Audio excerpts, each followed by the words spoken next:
The fluorescent lights in the 24-hour diner buzz overhead, casting everything in a sickly yellow glow that makes even the fresh coffee look stale. I balance 3 plates along my left arm, while my right hand clutches a coffee pot, muscle memory guiding me through the obstacle course of cracked vinyl booths and wobbly tables.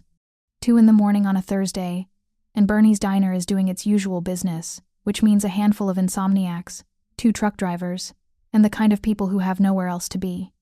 My feet ache in the non-slip shoes I bought secondhand, and I can feel a blister forming on my heel. 4 more hours until my shift ends. 4 more hours until I can go home, shower off the smell of grease and desperation, and maybe sleep for 3 hours before starting all over again. Order up, Maya. Bernie's gravelly voice cuts through the clatter of dishes. I deliver the plates to table 6, force a smile for the truck driver who never tips, and head back to the kitchen window. 27 years old. Bachelor's degree in social work gathering dust in a drawer. If you're enjoying this story so far, don't forget to hit the like button and subscribe. Drop a comment telling me where in the world you're watching from. I love hearing from you. And here I am, slinging hash at a diner that hasn't been renovated since 1993, because helping people doesn't pay rent in Chicago, and social services had been the first thing cut in the last budget crisis. I grabbed the next order. Shepherd's pie and a side salad. No onions, extra dressing. Mrs. Kowalski, one of our regulars, a 70-something widow who comes in every Thursday night because eating alone at home feels too lonely. She always orders the same thing. Always leaves exactly 15%. Always tells me about her grandson who's doing so well in Minnesota.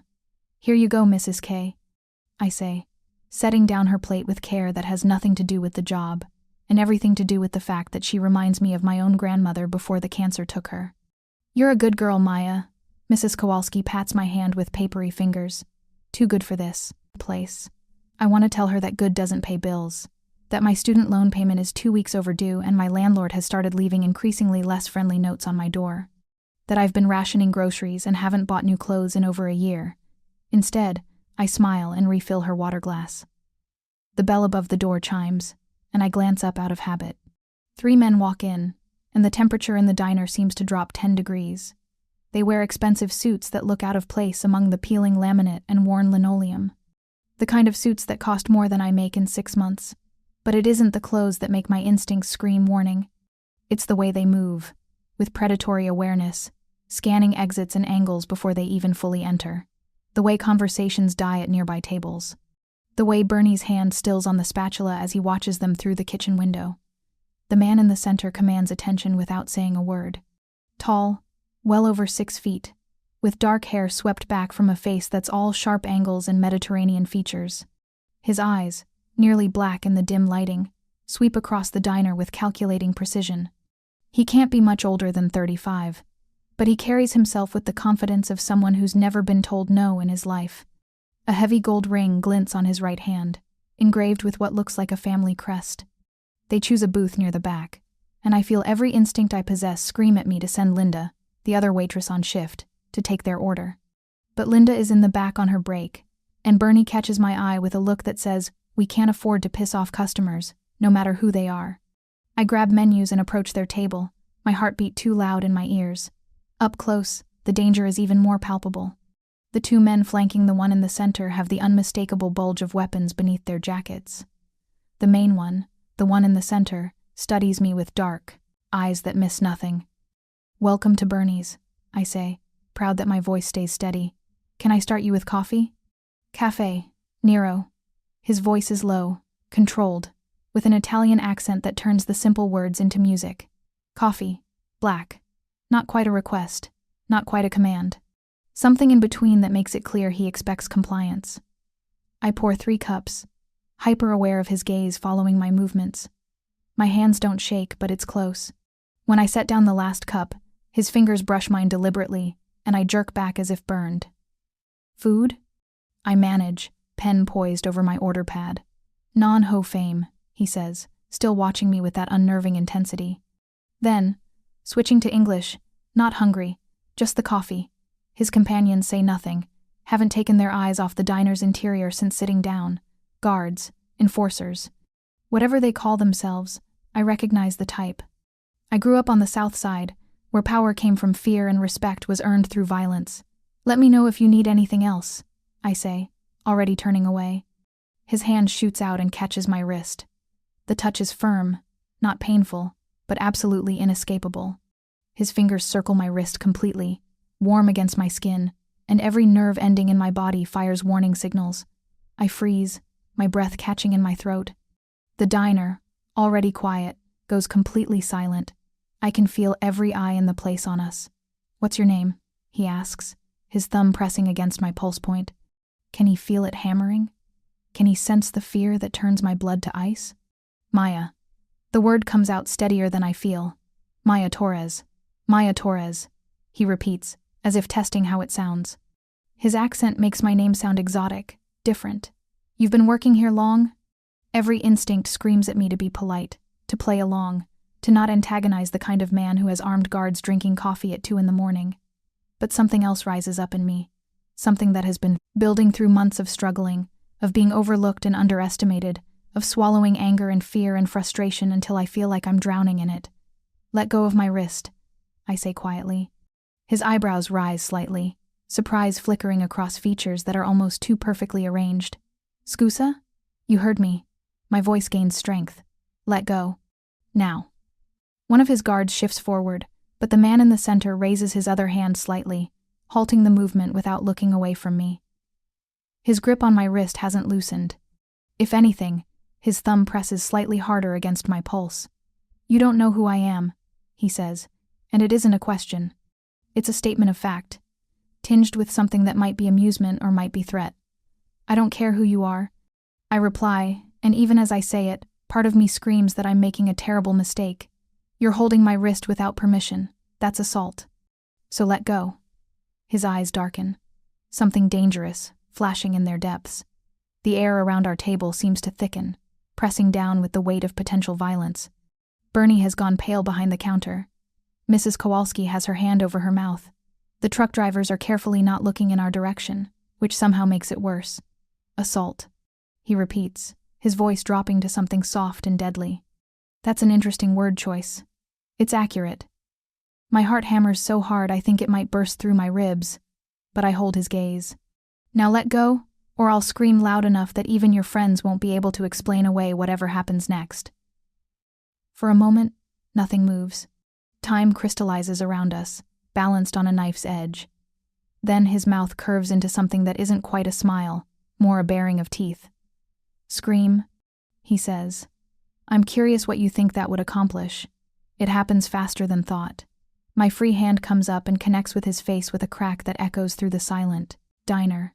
The impact jars up my arm, painful and sharp, and a red mark blooms instantly across his olive-skinned cheek.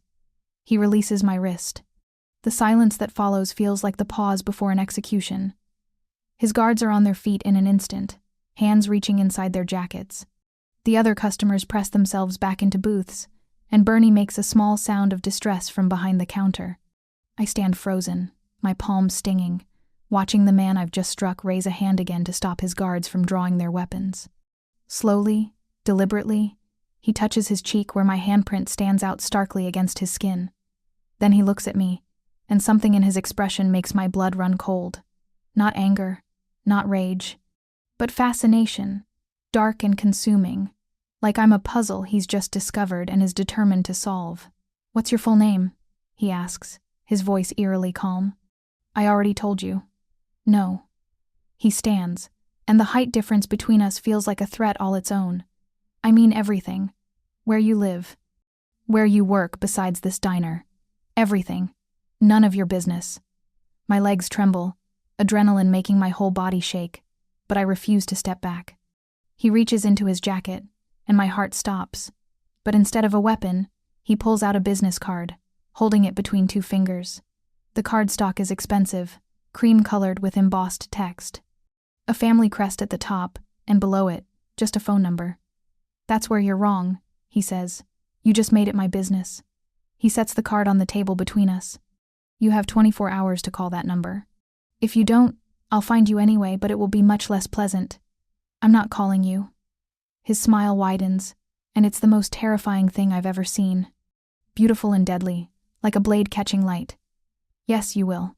Because you're intelligent enough to understand what happens to people who slap Alessandro Vitali in public and then walk away.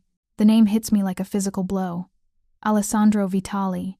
Even I, living paycheck to paycheck and avoiding the news because it's too depressing, know that name. The Vitali family. 4 generations running Chicago's near West Side, controlling everything from Taylor Street to Grand Avenue. Restaurants, construction, waste management, unions. Old Italian money with roots that go back to Prohibition, when Alessandro's great-grandfather came from Palermo with nothing but a knife and ambition. Mrs. Kowalski makes a small whimpering sound. Bernie has gone white as death. One of the truck drivers is already heading for the exit, leaving cash scattered on his table. Murda, I whisper, the Spanish curse slipping out before I can stop it. So you do know who I am. Alessandro's smile turns predatory. Good. That makes this easier. He gestures to his men, and they move toward the door. Before following them, he turns back to me one last time. 24 hours, Maya Torres. Don't make me come looking for you. They leave, and the diner erupts in frantic whispers. Bernie is on the phone immediately, probably calling his cousin who knows someone in the Vitali organization, trying to figure out if we're all about to lose our jobs or worse. I sink into the nearest booth, my legs finally giving out. The business card sits on the table where Alessandro left it, the embossed family crest catching the fluorescent light. A lion and a grapevine, symbols of strength and prosperity. The Vitali crest, recognized throughout Chicago's Italian community and feared by anyone who understands what it represents. I slap the head of the Vitali crime family. In public, in front of witnesses. I'm either the bravest person in Chicago or the stupidest. Probably the stupidest. Maya. Bernie appears at my side, his face still pale. You need to call that number. Tonight. Right now. I'm not calling him. Maya, listen to me. I've lived in this city my whole life. My family, we're from the old neighborhood. We know how things work. The Vitales, they don't make idle threats. If Alessandro Vitali tells you to call, you call. If he says jump, you ask how high. You don't, you slap him in my diner. Bernie runs a hand through his thinning hair. Dio mio, girl. What were you thinking? I was thinking he had no right to grab me like that. He's Alessandro Vitali. He has whatever rights he wants. Bernie's voice rises, then drops to an urgent whisper. Look, I get it. You got principles. You got boundaries. That's good. That's admirable. But principles don't mean shit when you're dealing with the mob. These people, they don't play by normal rules. Then maybe someone needs to teach them the normal rules. Bernie stares at me like I've lost my mind. Maybe I have. You call him. Tonight. You apologize. You do whatever he wants. And you pray to every saint you can name that he decides to let this go. He grips my shoulder. Please, Maya. I can't lose another waitress. And I really don't want to go to your funeral. After my shift ends at 6 a.m, I walk home through streets that are just starting to wake up. The business card burns in my pocket like a brand. I should throw it away. I should change my name and move to another city. I should do anything except what I'm actually considering, which is calling the number. But Bernie's words replay in my mind. So do the faces of everyone in that diner, the fear in their eyes when they heard Alessandro's name. And underneath that, something else. The way Alessandro looked at me, not with rage but with fascination. The way he stopped his guards without a word. The way he gave me 24 hours instead of just taking whatever information he wanted. He could have had his men grab me, could have made me disappear right there. Instead, he gave me a card and a deadline. Why? I reach my apartment building, a rundown brownstone in Pilsen that I share with 5 other tenants who are all as broke as I am. The radiator doesn't work, the hot water is temperamental, and there's a concerning stain on the ceiling of my bedroom that grows larger every time it rains. But it's mine, or at least I'm renting it, and after a 10-hour shift smelling like grease and desperation, walking through my door feels like a small victory. I shower, change into pajamas that are more holes than fabric, and stare at the business card on my nightstand. The embossed crest seems to mock me. Call, don't call. Each choice has consequences I can't fully predict. If I call, I'm entering Alessandro Vitali's world, a world of violence and power and rules I don't understand. If I don't call, he'll find me anyway, and he won't be gentle about it. At 3 p.m, after 4 hours of restless sleep haunted by dark eyes and dangerous smiles, I dial the number. It rings once before a male voice answers. State your name. Maya Torres. I'm calling for, hold. Classical music fills the line. Vivaldi, I think, though I'm not sure. It feels absurdly civilized for a crime family's phone line. After 30 seconds, the music cuts off. Maya Torres. Alessandro's voice is warm, satisfied. I wasn't sure you'd call. You said 24 hours. It's been 13. Impatient. I like that. I can hear the smile in his voice. Where are you right now? Home. Address? Every instinct screams not to tell him, but he'll find out anyway. 2143 West 21st Street, apartment 3B. Stay there. I'll send a car in 1 hour. Wait, I'm not 1 hour, Maya. Don't make me send Marco to convince you. He's less charming than I am. The line goes dead. I stare at my phone, heart racing. An hour. I have an hour to decide if I'm really doing this, if I'm really getting in a car sent by Alessandro Vitali and going God knows where to face consequences I can't predict. I could run, pack a bag, catch a bus, disappear into another city. But I'm tired of running from problems, tired of being afraid. And something about the way Alessandro looked at me, like I was fascinating instead of terrifying, makes me curious despite every reasonable objection. I change into the nicest clothes I own, which aren't very nice. Dark jeans without holes, a gray sweater that's only slightly pilled, the ankle boots I bought at a thrift store.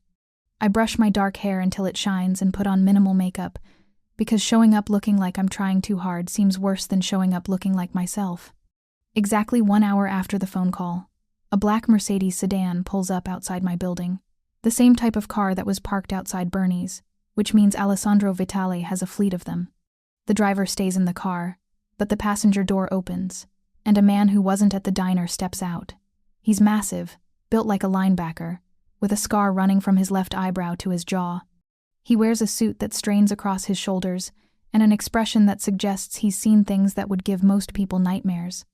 He looks up at my building, spots me watching from the window, and nods once. I grab my purse and head downstairs before he can come up. Miss Torres. His voice is surprisingly cultured for someone who looks like he could bench press a car. I'm Marco Rossi, Mr. Vitali's consigliere. I'll be escorting you to the family estate. Consigliere. I know that word from movies. The advisor. The one who counsels the boss and handles delicate situations. Having the consigliere personally escort me either means Alessandro takes this seriously or I'm in even more trouble than I thought. Family estate, I repeat. Not an office, not a restaurant. His home. Yes, ma'am. Marco opens the rear door for me. Mr. Vitali thought you'd be more comfortable in a private setting. More comfortable. Right. Because sitting in a crime boss's home is definitely more comfortable than a public, a place where people might notice if I disappear. I get in the car because what else am I going to do? The drive takes 40 minutes, heading west from my neighborhood through increasingly affluent areas until we're in Oak Park.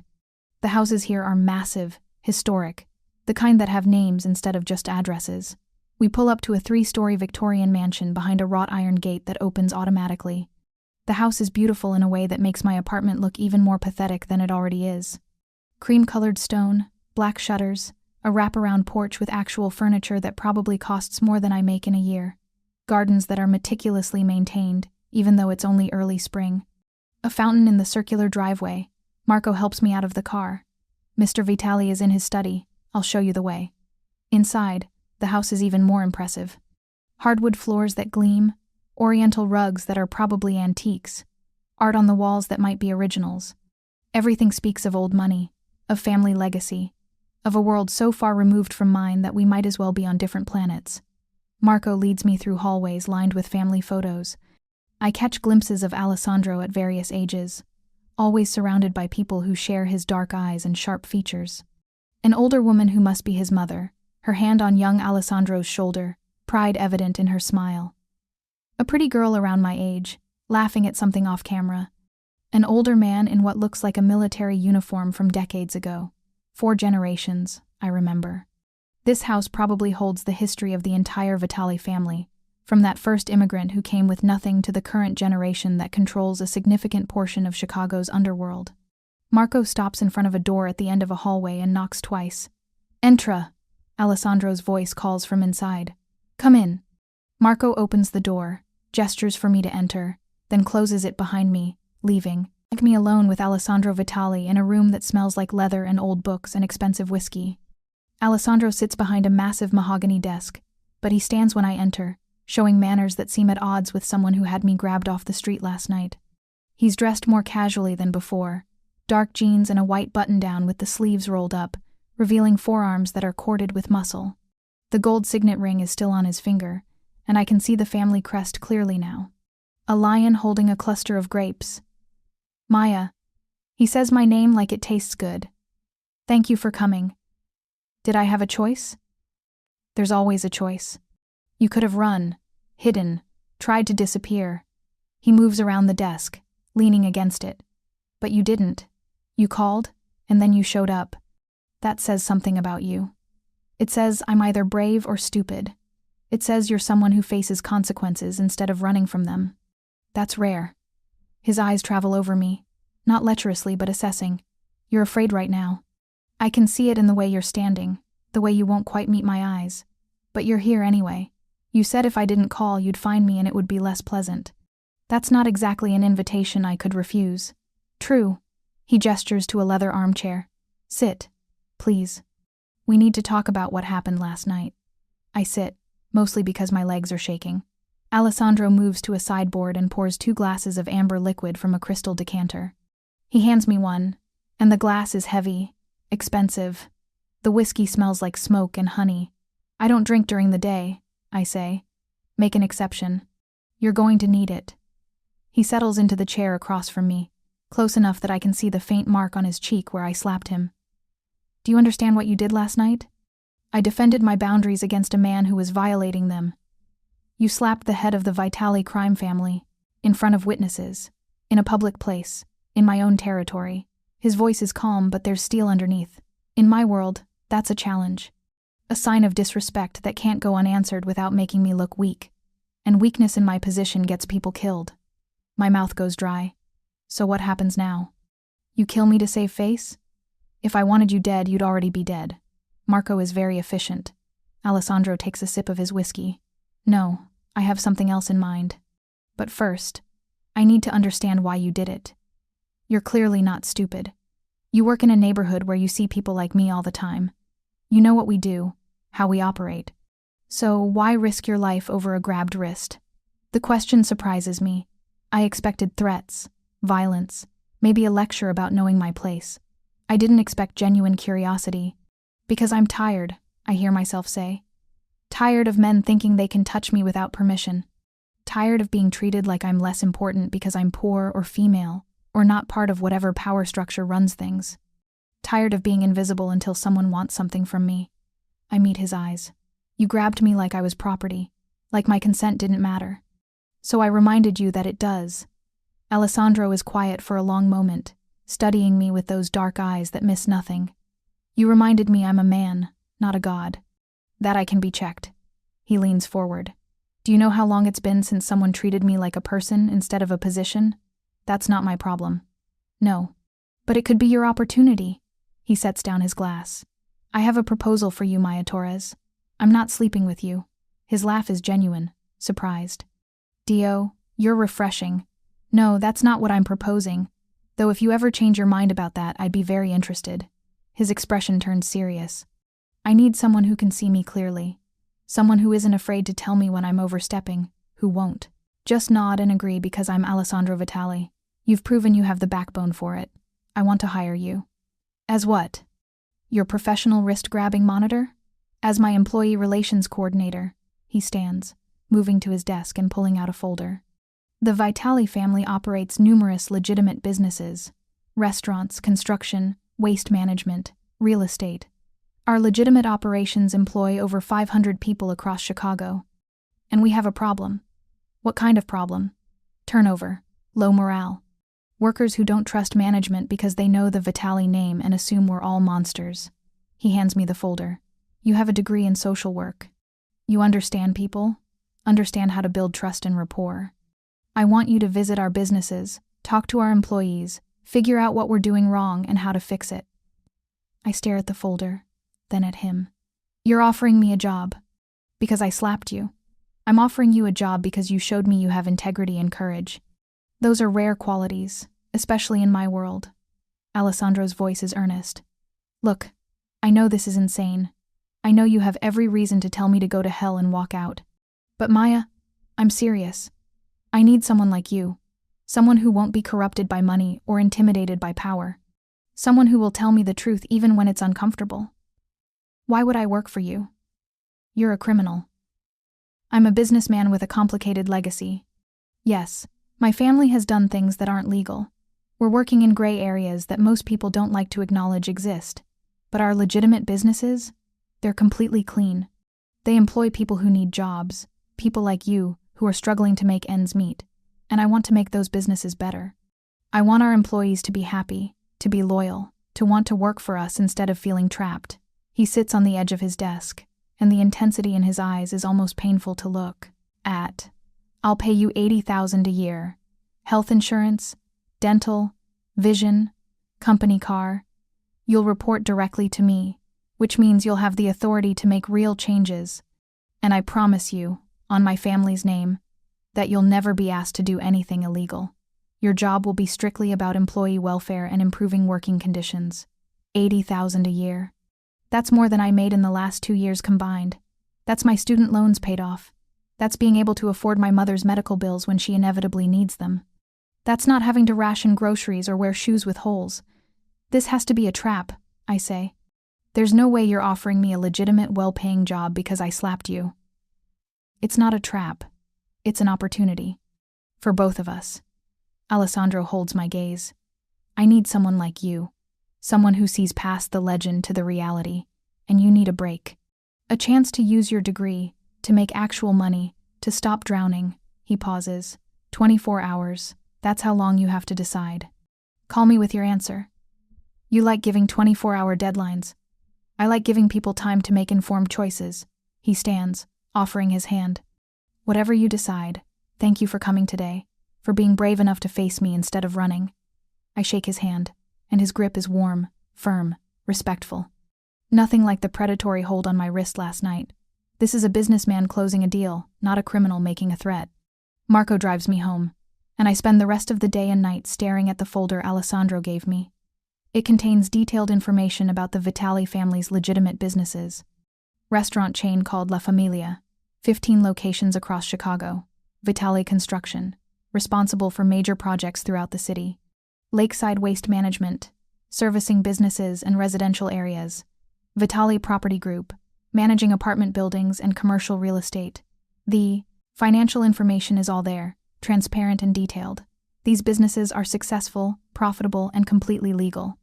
Employment records show hundreds of workers, but also high turnover rates in certain positions. Exit interviews reveal complaints about management, about feeling undervalued, about not trusting the company. Alessandro was telling the truth. He does have an employee morale problem, and I could help fix it, if I'm willing to work for a crime family. At 6 a.m, after another sleepless night, I call the number on the business card. Maya Torres, I say when Marco answers. Tell Mr. Vitali I accept his offer. My first day working for the Vitali family starts at La Famiglia's flagship restaurant on Taylor Street, in the heart of what used to be Little Italy. The neighborhood has changed over the decades, but this strip of Taylor Street still holds on to its Italian roots, with red, white, and green painted on fire hydrants, and old men speaking Italian on stoops. The restaurant is beautiful. Exposed brick walls, dark wood, tables covered in crisp white linens. The smell of garlic and basil and slow-cooked tomato sauce fills the air, making my stomach growl. I'm early, deliberately so, wanting to see the morning prep before Alessandro arrives. The kitchen is chaos. Chefs chopping, pans sizzling, someone shouting in Italian about the quality of the mozzarella. I stand in the doorway, watching the organized frenzy, until someone notices me. Who are you? A middle-aged man in chef's whites approaches, his expression suspicious. Maya Torres. I'm the new employee relations coordinator. The what? I'm here to talk to employees about their experience working for the Vitali businesses, make sure everyone's happy, address concerns, that kind of thing. I offer my hand. You are? Sal Benedetto, executive chef. He doesn't shake my hand. Another one of the boss's ideas, huh? Some pretty young thing to smile and ask how we're feeling? I'm not here to smile and nod, I say evenly. I'm here to actually listen and make changes, but if you'd rather I leave, I can tell Mr. Vitali you weren't interested in participating. Sal's expression shifts to something between respect and amusement. You got balls, I'll give you that. Fine. You want to know how it is working here? Come back during lunch rush. That'll tell you everything you need to know. I spend the morning talking to servers, bussers, hosts, getting a feel for the operation. Most are nervous when they realize who I work for, but a few are willing to talk, once they understand I'm not there to spy or report them. The complaints are consistent. Long hours, unpredictable scheduling, managers who play favorites, not enough training for new employees, nothing dramatic, but the kind of grinding issues that make people quit. Alessandro arrives just before lunch service, and the restaurant's energy shifts immediately. Everyone stands a little straighter, works a little faster. He moves through the space like a king in his domain, greeting people by name, asking after family members, noticing details. When he spots me, his smile is warm. Maya, how's your first morning? Educational. I gesture to my notes. Can we talk after lunch rush? I have some thoughts. Of course. My office upstairs. He leans closer. And Maya? Welcome to the family business. The lunch rush is indeed revelatory. The kitchen is barely controlled chaos, servers snapping at each other, orders getting mixed up. When an elderly woman complains about her pasta, the server looks close to tears. I step in, smooth things over, and the look of gratitude I receive makes me realize just how much people working here need an advocate. After the rush ends, I head upstairs to Alessandro's office. It's smaller than his study at the estate, but it's still luxurious. Photos on the walls show the restaurant's history, dating back to 1968 when his grandfather opened the first location. So, Alessandro says, gesturing for me to sit, what's the diagnosis? I spend 20 minutes detailing what I observed. The scheduling chaos, the lack of clear communication from management, the way veteran employees hoard information instead of training new ones, creating a competitive rather than collaborative environment. Alessandro listens without interrupting, his expression growing more serious. When I finish, he's quiet for a moment. How do we fix it? Standardize the scheduling system. Implement mandatory training for all new employees. Create clear paths for advancement so people feel like there's opportunity. Hire a dedicated manager for each location, instead of having one person oversee 3 restaurants. And most importantly, regular check-ins with employees so they feel heard. That's expensive. So is constantly hiring and training new people because they quit after 3 months. I lean forward. Alessandro, you said you wanted your employees to be happy and loyal. That requires investment. Time, money, attention. You can't just throw money at the problem. You have to actually care. He studies me for a long moment. You're right. Of course you're right. He pulls out his phone. I'm setting up a meeting with our restaurant operations manager for tomorrow. I want you there. We'll start implementing your suggestions immediately.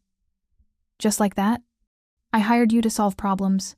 You've identified the problems and proposed solutions. Why would I waste time arguing? He stands. Come on, you need to eat. He leads me back downstairs, where the lunch rush has ended and the kitchen is in cleanup mode. If you're hooked on this story, make sure to subscribe and turn on notifications so you never miss an upload. Your support means everything and helps me bring you more emotional stories like this one. Sal, the chef, looks up when we enter. Mr. Vitali. Sal, make something special for Miss Torres. She's family now. Treat her right. Alessandro turns to me. I have a meeting in an hour. Marco will drive you anywhere you need to go. And Maya? Good work today. After he leaves, Sal's whole demeanor changes. Your family now, he repeats, his voice different, more respectful. That's not something the boss says lightly. What does it mean? It means you're under Vitali protection. That anyone who messes with you is messing with the family. Sal starts pulling out ingredients. That's serious business in our world. He makes me a pasta dish that tastes like my grandmother's kitchen, if my grandmother had been Italian instead of Mexican. While I eat, Sal talks, opening up in ways he wouldn't before. About working for the Vitales for 15 years, about how Alessandro personally paid for his daughter's college tuition when Sal couldn't afford it, about the loyalty the family inspires in its people. They take care of their own, Sal says. Always have. That's why people stay, even when the hours are rough. because they know the Vitalis don't abandon you. Over the next month, I visit every Vitali business. The restaurants, the construction sites, the waste management facilities, the property management offices. I talk to hundreds of employees, compile reports, make recommendations, and Alessandro implements them all. He doesn't just throw money at problems. He shows up. He visits job sites, remembers names, asks about families. He sits in on training sessions I develop. He backs me up when managers push back against changes. And slowly, I begin to understand the Vitali family empire. It's not just about crime and power. It's about legacy, about building something that lasts, about taking care of people who work for you. Yes, there are illegal operations. I'm not naive enough to think everything they do is clean. But the legitimate businesses, they're run with genuine care and attention. I also begin to understand Alessandro himself. He's at the estate most evenings, and I often work late, so Marco drives me there to deliver reports. I start staying for dinner, which turns into staying for hours, talking about everything from business to philosophy to our completely different upbringings. Alessandro was born into this world.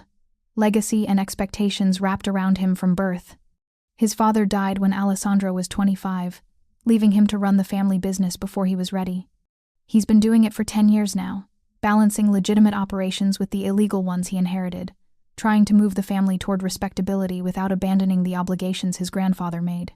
It's like steering an ocean liner with a canoe paddle, he tells me one night over wine in his study. Every change takes forever, and there are 100 people with opinions about which direction to go. So why do it at all? Why not just walk away, start over somewhere else? Because this is my family, my legacy, my responsibility. He refills my glass. And because if I walk away, someone less careful takes over. Someone who doesn't care about moving toward legitimacy. Someone who makes things worse instead of better. That's a lot of pressure. It is. But it's mine to carry. He looks at me, and there's something vulnerable in his expression. You understand that, don't you? Responsibility you didn't ask for but can't abandon. I do understand. I think of my mother, struggling with lupus she can't afford to treat properly. My younger brother, who I helped raise after my father left. The weight of being the responsible one, the one everyone else leans on.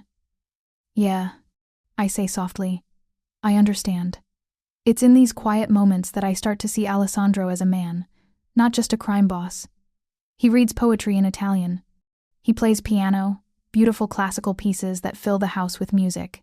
He's teaching himself to cook, working through his grandmother's recipe book, because he wants to preserve family traditions. He calls his mother every Sunday, speaks to her in rapid Italian, his voice soft with affection. He's dangerous, yes, but he's also human, complex, trying to honor his past while building a better future. And I'm falling for him.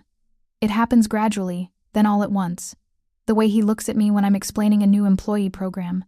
The way he remembers how I take my coffee. The way he touches my hand when making a point, casual but electric. The way he listens, really listens, like my thoughts matter. 2 months into my employment, everything changes. I'm leaving the construction company's main office on the south side when a car pulls up. Not a Mercedes, not one of Alessandro's. This is a beat-up sedan, and the men who get out aren't dressed in expensive suits. Maya Torres? The one in front has a scar across his neck and cold eyes. Every instinct screams danger. I take a step back. Who's asking? Someone who wants to send a message to Alessandro Vitali. He grabs my arm, and I try to scream, but something covers my mouth, and the world goes dark. I wake up in a basement somewhere. Concrete walls, one bare bulb, the smell of mold and something worse. My head pounds, and my wrists are zip-tied behind my back. 3 men stand against the far wall, watching me. She's awake, one says. Good. Get Russo on the phone. Russo. That name I know. The Russo family controls the south side. Rivals to the Vitales.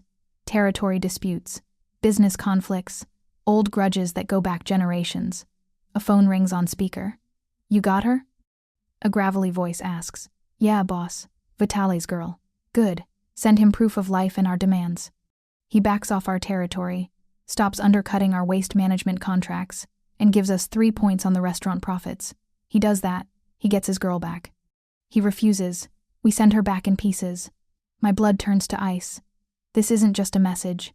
This is a declaration of war. with me as the opening shot. They take a photo of me, bound and gagged, and send it. Then they wait. 10 minutes later, one of their phones rings. They don't answer. It rings again, and again. Then the door at the top of the basement stairs explodes inward. What follows is violence like I've only seen in movies. Alessandro comes down those stairs like an avenging angel, and he's not alone. Marco is with him, along with 6 other men I recognize from the estate. They move with military precision, and the Russo men don't stand a chance. It's over in less than 2 minutes. The Russo men are on the ground, unconscious or worse. Alessandro crosses the basement to me, and the expression on his face makes me understand why people fear him. This is rage barely contained, violence held back only by force of will. But when he touches me, his hands are gentle. He removes the gag, cuts the zip ties, checks me for injuries with shaking fingers. Did they hurt you? Maya, look at me.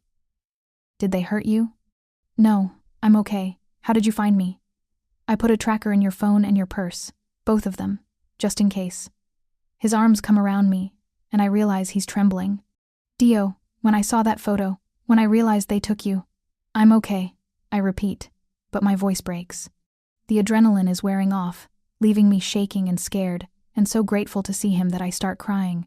Alessandro carries me up the stairs, past the destruction he and his men wreaked, to a waiting car.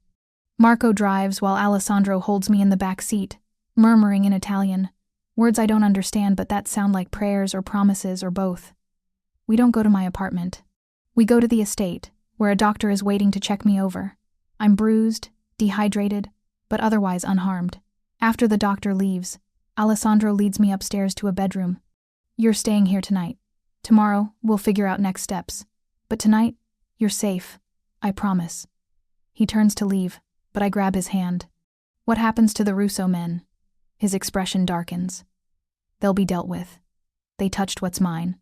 That doesn't go unanswered. Alessandro, no. His voice is hard. You don't get a vote on this. They kidnapped you, threatened to send you back in pieces. They declared war, and I'm going to finish it. He softens slightly. But you don't have to watch. You don't have to know the details. You just have to trust that I'll keep you safe. I do trust you. The words surprise me, but they're true.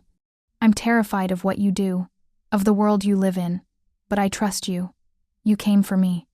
Always. He kisses my forehead. Get some rest. Marco's outside your door, and there are 6 other men stationed around the house. No one will touch you again. I sleep fitfully, waking every few hours from nightmares of basements and cold eyes. Each time, I hear Marco's voice in the hallway, reassuring me with his presence. In the morning, I find Alessandro in his study, looking like he hasn't slept. Papers cover his desk, a phone pressed to his ear as he speaks rapid Italian. When he sees me, he ends the call. How are you feeling? Like I got kidnapped and traumatized. So, pretty terrible. I sit across from him. What happened after you brought me home? The Russo family and I had a conversation. A very pointed conversation about boundaries and consequences. His voice is calm, but there's steel underneath. They've agreed to leave you alone, to leave all my employees alone, and to pay restitution for what they did. Restitution. They're ceding their waste management contracts in 3 neighborhoods. That's about $15 million a year in revenue. They also issued a formal apology to me and to you. They apologized for kidnapping me? In our world, yes. It's how these things are handled. Alessandro stands, moving to where I sit. Maya, I need to ask you something, and I need you to be honest. Do you want to keep working for me? After this, after seeing what can happen, I won't blame you if you want out. I think about my apartment, my student loans, my precarious existence before Alessandro walked into that diner. I think about the work I've been doing, the employees who are happier now, who've thanked me for changes that improved their lives. I think about Alessandro himself, complex and dangerous, and trying so hard to be better than his legacy. I want to keep working for you, I say, but I have conditions. His eyebrows rise. Conditions? I want better security. I want to know how to defend myself if something like this happens again. And I want honesty, complete honesty, no more sugarcoating the dangerous parts. If I'm going to be part of this world, I need to understand all of it. Alessandro is quiet for a long moment. Then he nods. Agreed. Marco will train you in self-defense and basic security awareness. I'll brief you on family business, the legitimate and the less legal. And you'll have a security detail whenever you're in potentially dangerous areas. I don't need a babysitter. You need protection. My protection. Because Maya, you're not just an employee anymore. You haven't been for a while. He cups my face, his touch gentle. You've become important to me, essential. And I protect what's mine. I'm not yours. Not yet, but you could be. His thumb brushes across my cheekbone. If you wanted. The air between us crackles with tension. I should step back, maintain professional boundaries, remember that this is my boss and a crime boss at that, but I don't want to. I want to lean into his touch, to stop pretending I don't feel what I feel, to take what he's offering despite every reasonable objection. This is insane, I whisper. Probably. His smile is slight. But we've been building to this since you slapped me in that diner. Since you looked at me like I was just a man overstepping boundaries instead of someone to fear. You are someone to fear. Not for you.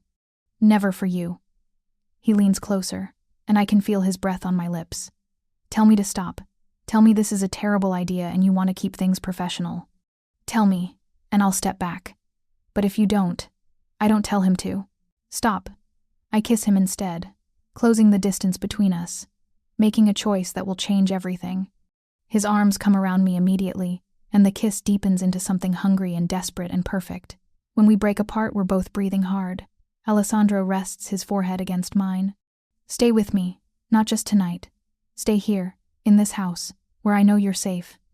Let me take care of you the way I've wanted to since the moment you challenged me. That's moving fast. I don't have time for slow. My world doesn't allow for it. His eyes hold mine. But I promise you, Maya, I'll give you every choice. Every step of the way, you get to decide. I'll never force you, never pressure you. Just let me try to make you happy. Let me try to deserve you. I should say no. Should be smart and cautious and remember all the reasons this is a terrible idea. But I'm so tired of being smart and cautious. So tired of being alone. Okay, I say. I'll stay. His smile is brilliant. Yeah? Yeah, you impossible man. But Alessandro, if this goes wrong, if you hurt me or betray my trust, I will slap you again, harder this time. His laugh is joyous. I wouldn't expect anything less. Moving into the Vitali estate feels like stepping into a different universe. My tiny apartment with its broken radiator and questionable plumbing becomes a memory. Now I wake up in a bedroom bigger than my old living room, with a bathroom that has heated floors and a shower with 6 different settings. But it's not the luxury that changes things. It's the life I'm building with Alessandro. We settle into a routine. Mornings, we have coffee together in the sunroom, discussing business and family updates. Days, I work on employee relations, while Alessandro handles the complicated web of legitimate and illegitimate operations. Evenings, we cook together, using his grandmother's recipes, arguing about proper pasta techniques, and whether garlic should be minced or pressed. Nights, we're just Maya and Alessandro, not employee and boss, not civilian and crime lord, just 2 people learning each other's rhythms, sharing space, building intimacy. He introduces me to his family properly. His mother, Francesca, is a force of nature. Tiny but fierce, with sharp eyes that see everything and a tendency to speak her mind in rapid Italian when she's excited or angry. Chinese? She says when Alessandro brings me to Sunday dinner for the first time. Chinese? You bring me a Chinese girl? Si, mama. And you'll be polite, or I'll leave and take Maya with me. Alessandro's voice is respectful but firm. Francesca looks me over, head to toe, assessing. Then she pulls me into a tight hug that smells like garlic and perfume. If my Alessandro loves you, your family. Welcome. Sunday dinners become a regular thing. The entire Vitali family gathers at Francesca's house, which is even bigger than Alessandro's estate. His sister Gianna is warm and funny, immediately adopting me as the sister she never had. His brother Dante is more serious, questioning, protective of Alessandro and suspicious of anyone new. His aunts and uncles and cousins fill the house with noise and laughter and arguments in Italian that switch to English when they remember I can't follow. The food is incredible. Course after course of homemade pasta, braciole, roasted vegetables, fresh bread, desserts that Francesca makes from memory, recipes passed down through generations. Wine that Alessandro imports from Italy, from vineyards his family has connections to. This is familia. Francesca tells me during my first dinner, patting my hand. Family. Everyone comes home on Sunday. No excuses. This is how we stay strong. I learn the codes and customs. The importance of loyalty. The value of keeping family business private. The way respect is earned and maintained. The unspoken hierarchy, with Alessandro at the top but his mother still wielding significant influence. I learn Italian phrases, starting with the most important ones. Mangia when Francesca is feeding me too much. Basta when Alessandro's cousins are teasing him. Ti amo, which Alessandro teaches me one night, whispering it against my skin until I repeat it back. I love you. Because I do love him.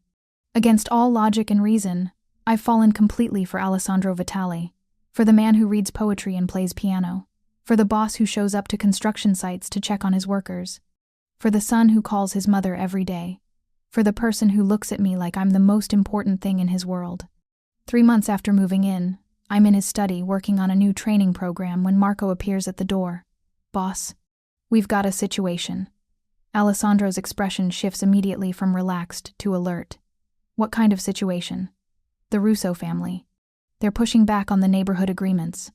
Antonio says they've been approaching our businesses again, offering protection that undercuts our rates. Alessandro's jaw tightens. Set up a meeting. Tonight. I want all the family heads there. It's time to remind everyone why boundaries exist. After Marco leaves, I turn to Alessandro. The Russos. The ones who kidnapped me. Yes, apparently the lesson didn't take. His voice is cold, but it will after tonight. What are you going to do? What I have to. Remind them that the Vitalis don't tolerate disrespect. He sees my expression and softens slightly. I'm not going to start a war, Kara. But I'm not going to let them think they can violate our agreements without consequences. Can I come? Absolutely not. Alessandro. No. These meetings can turn violent. I'm not risking you. His tone brooks no argument. Stay here. Marco will remain with you. I'll be back before midnight. He's back at 11:30, and I'm awake, waiting in his study. The second he walks through the door, I know something's wrong. He's moving stiffly, and when he shrugs off his jacket, I see blood on his shirt. Oh God, what happened? It's not my blood. Mostly. He tries to smile, but it comes out as a grimace. The meeting didn't go as planned. Russo's son got aggressive, made threats. Things escalated. I make him sit while I get the first aid kit. When I unbutton his shirt, I find bruised ribs and a cut across his shoulder that needs cleaning. Nothing serious, but evidence of violence that makes my hands shake. You need to see a doctor. I've had worse. I'll be fine. He catches my hand. Stop looking at me like that. Like what? Like you're realizing exactly what I am. What I do. His voice is quiet. This is my world, Maya. Violence and threats and consequences. I tried to protect you from seeing it, but you were always going to eventually. I clean the cut carefully, my mind racing. He's right. I knew intellectually what Alessandro did, the world he operated in. But seeing the evidence on his body, the blood and bruises from a meeting that escalated, makes it visceral and real. I'm not running, I say quietly. You should. Probably. But I'm not. I meet his eyes. I love you. That doesn't change because I saw proof of what you do. It just means I understand the full cost of being with you. Alessandro pulls me into his lap, careful of his injuries. I love you too. More than I thought I was capable of loving anyone. And I swear to you, Maya, I'm working to make things safer, to move the family toward legitimacy, to build a world where I don't come home bloody from business meetings. How long will that take? Years. Maybe a decade. There are obligations I have to honor, debts my grandfather incurred that I'm still paying off. But I'm trying. Every day, I'm trying. He kisses me softly. Can you wait? Can you stay with me while I build something better? I think about the life I had before Alessandro, the loneliness, the struggle, the feeling of drowning with no one to notice. I think about the life I have now, the work that matters, the family that's accepted me, the man who looks at me like I hung the moon.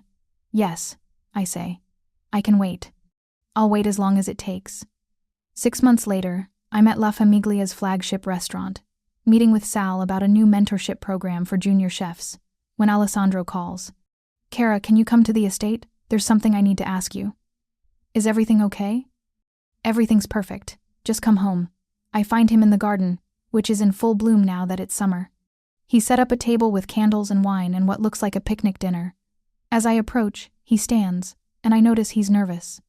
Alessandro Vitali, who faces rival crime families without flinching, is nervous about whatever he's about to say. You're scaring me, I say. Don't be scared. He takes my hands. Maya, when you slapped me in that diner, you changed my life. You made me see myself clearly for the first time in years.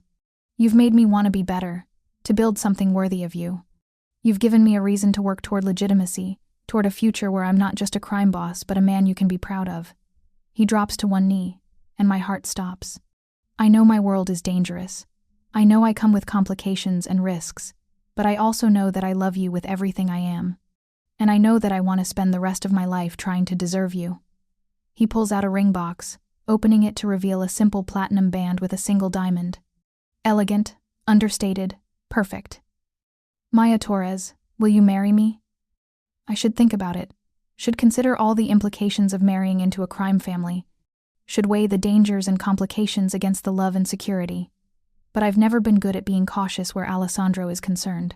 Yes, I say, pulling him to his feet. Yes, I'll marry you. His smile is brilliant, and when he kisses me, it tastes like promises and forever. We marry 3 months later in a small ceremony at St. Michael's Catholic Church in Little Italy, where 4 generations of Vitalis have been baptized, confirmed, and married. Francesca cries through the entire ceremony. Gianna stands as my maid of honor, even though we've only known each other a few months. Marco is Alessandro's best man, and he makes a toast about how I'm the only person brave enough to slap the boss and live to tell about it. My family is there, confused but supportive when they see how Alessandro treats me. My mother pulls me aside before the ceremony. Mija, you're sure about this? About him? I look across the church at Alessandro, who's talking with Dante and laughing at something his brother said. He catches my eye and smiles, and the love in his expression is so clear it makes my chest ache. I'm sure, Mama. He's complicated and dangerous and not what I planned. But he's mine, and I'm his, and that's enough. The reception is held at La Famiglia, which has been closed for the day and decorated like something from a fairy tale. We dance to Italian music, eat food that Sal prepared personally, toast with wine that Alessandro's family has been saving for this occasion. As the night winds down and guests begin to leave, Alessandro pulls me onto the dance floor for one last song. It's just us, swaying in the empty restaurant, his arms around me. What are you thinking? I ask. That I'm the luckiest man alive, that you chose me despite everything, that I get to spend the rest of my life making you happy. I'm already happy. Then I get to spend the rest of my life keeping you that way. He kisses me softly. Thank you, cara mia, for seeing past the reputation to the man underneath, for giving me a chance when you should have run. Thank you for grabbing my wrist that night. He laughs. Still the most dangerous thing I've ever done, pissing off Maya Torres. And you've been paying for it ever since. Happily. I'd do it all again just to get here. He spins me gently. Ready to go home? Home. The Vitale estate, which has become ours, where we've built a life together, complicated and imperfect but real. Yes, I say. Let's go home. A year after I slapped Alessandro Vitali in a diner at 2 a.m, I'm sitting in my office at La Familia's headquarters, reviewing employee satisfaction surveys. The numbers are incredible. Retention is up 45%. Complaints are down 60%. People actually want to work for Vitali businesses now. Alessandro appears in the doorway, carrying 2 cups of coffee. How's the empire of employee happiness? Thriving. We should expand the mentorship program to the construction division. Tony says he's losing skilled workers because they don't see advancement opportunities. Make it happen. He sets a coffee on my desk. You're the expert. I'm your wife. You're supposed to argue with me sometimes. Why would I argue with someone who's always right? He grins. Besides, you've improved our businesses more in 1 year than I did in 5. I'd be a fool to second-guess you. Flattery will get you everywhere. I'm counting on it. He kisses me, soft and sweet. Dinner with Mama tonight. She's making lasagna. What's the occasion? No occasion. She just wants to feed us. He pauses. Though she did mention something about when we're planning to give her grandchildren. Tell your mother to be patient. I did, she responded in Italian. I'm pretty sure it was a curse, he laughs. But seriously, Maya, are you happy? With all this? With me? I look around my office, at the evidence of work that matters.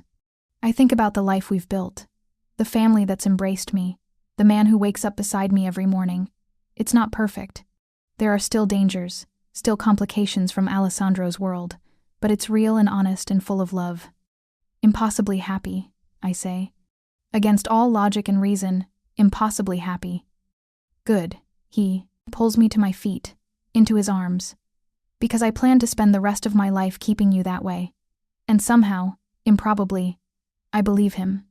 5 years later, I'm standing in the garden of the Vitali estate, watching Alessandro teach our 3-year-old daughter Sofia how to plant tomatoes. She's got dirt on her face and in her hair, and she's laughing as Alessandro speaks to her in Italian, teaching her the words for soil and seed and water. Francesca sits beside me, watching them with obvious satisfaction.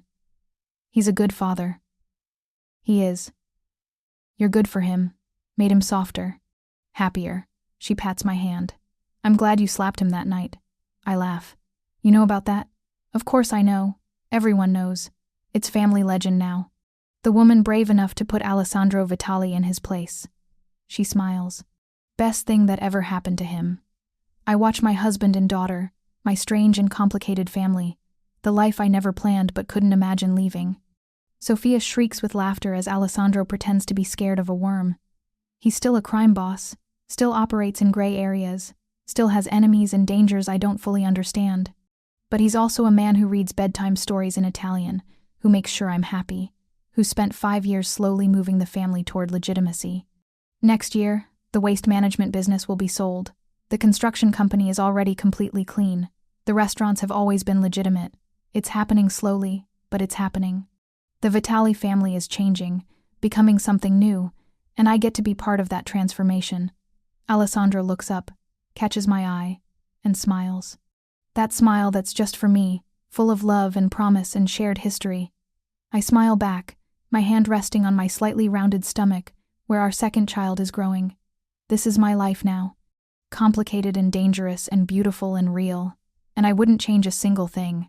Thank you so much for watching until the end. If you love this story, check out the other videos on your screen now. I think you'll really enjoy them. And don't forget to subscribe if you haven't already. See you in the next story.